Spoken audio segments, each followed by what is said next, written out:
ढंकड़स्थित अधिष्ठात्री देवी मां सारलांकर पीठ रूपांतरीकरण कार्य आरंभ विभ्राट लगी रही। आसंता 24 तारिख आरंभ होगा जाउछि पार्वण ऋतु।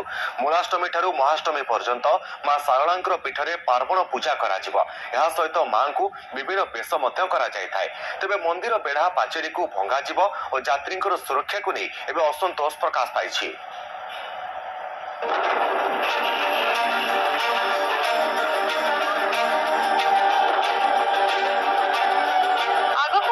पार्वण मूलाष्टमी ठारू महाष्टमी पर्यंत मां सारलांक पीठ में षोडश उपचार पूजा प्रतिदिन मांकर विभिन्न बेश कर पार्वण समय लक्षाधिक भक्तों समागम हुए।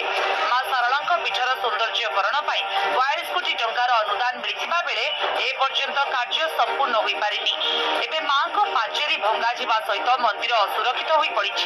एने सेवायत माने जिला प्रशासन निकट में दाबी कर आसुथिले भी प्रशासन अणदेखा जोगु कार्य अधा पंतरिया अवस्था पड़ रही, जहां नहीं सेवायतों भितर असंतोष प्रकाश पाई।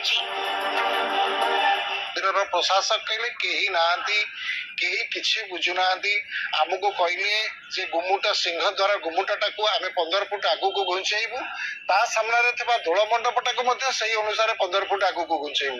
किंतु दुखर कथा ये गुमुटा तो मोर निर्माण सरिला नाही, दोळ मंडप मध्ये सही अनुसार 15 फुट घुंचिला नाही। तापर गुमुटा सिंह द्वारा गुमुटा दोळ मंडप भितरे आदौ जगह नाही।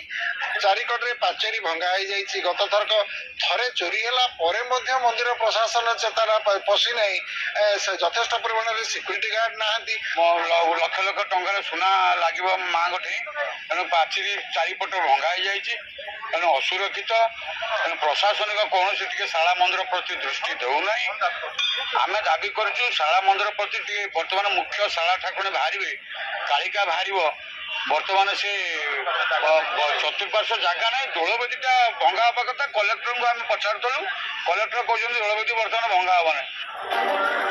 प्रतिदिन मां सारलांक दर्शन पर हजार हजार श्रद्धालु माने आसीथांती।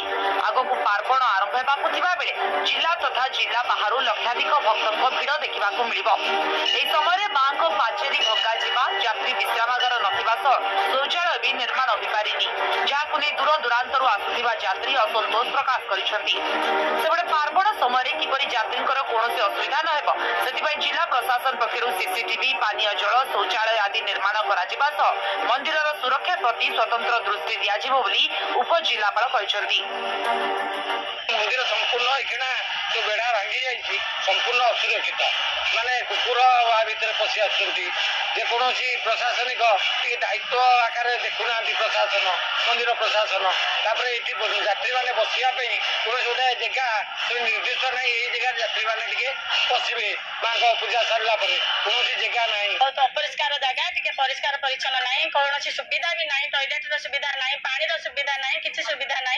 बहुत दूर दूरांतर भी लोक ये आसुँच बहुत असुविधा पड़ुंट। या प्रति जदि प्रशासन किसी गुरुत्वपूर्ण दायित्व नियंते किसी चिंता रखते भल कम हाँ माँ सारला पीठ में माँ जो सेफ्टी कंडीशन अच्छी श्रद्धालुंर जो प्रॉब्लम हम बोली भावुंट ताकू दूर करने आम वर्कसाइट इंजीनियर को निर्देश देचु। ता सहित गोटे जो पब्लिक टॉयलेट अच्छी से वाटर सप्लाई प्रॉब्लम थिला आम तुरंत यही RWSS तिर्तोल को निर्देश देचु जल जोगान करने। बाहर जो कहते ट्रेसपासिंग हाँपाई रोकने आम 3 सीटर कहीचु चारिपटे टेम्पररी बाउंड्री करने। मूलाष्टमी ठारू महाष्टमी पर्यंत जो पार्वण पूजा आरंभ कर समय माँ विभिन्न प्रकार बेश लगी कर दर्शन करने बहुत दूर दूरांतर लक्षाधिक भक्तर समागम होता है। सुरक्षा व्यवस्था देखा मंदिर बेड़ा भंगा जाइए। मंदिर यात्री मैंने जो मैंने आसवे से यात्री विश्रामागार ना शौचालय ना तेणु नहीं यात्री और सेवायत मध्य असंतोष प्रकाश पाई। तेणु एप्रति जिला प्रशासन दृष्टि देवार आवश्यकता रही। जगतसिंहपुर जिला मां सारलांक पीठ शरद साहू, न्यूज 18 ओडिया।